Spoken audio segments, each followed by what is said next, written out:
Në Pogradec është zhvilluar një aktivitet sensibilizues dhe dhurimi vullnetar gjaku në kuadër të ditës botërore të dhurimit të gjakut.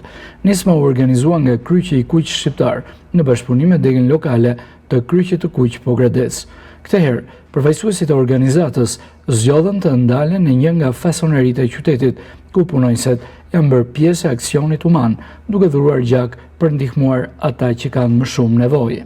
Janë shumë pacientë të cilët kanë sëmundshmëri dhe patologji të tilla që duhet me patjetër që të marrin gjak, siç janë për shembull talasemikët që e kanë shumë të nevojshëm dhe e kanë shumë të shpeshtë të marrjen e gjakut në çdo 2 javë, ndoshta ka edhe raste që janë dhe më shpesh.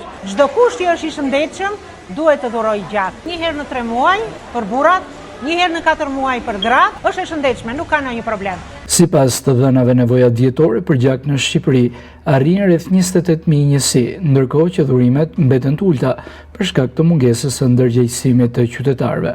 Në vend aktualisht janë rreth 600 pacientë talasemik që kanë nevojë për transfuzione të rregullta mujore të gjakut, kryesisht në zonat e Fierit dhe Lushnjës, ku shënohet edhe numri më i lartë i rasteve.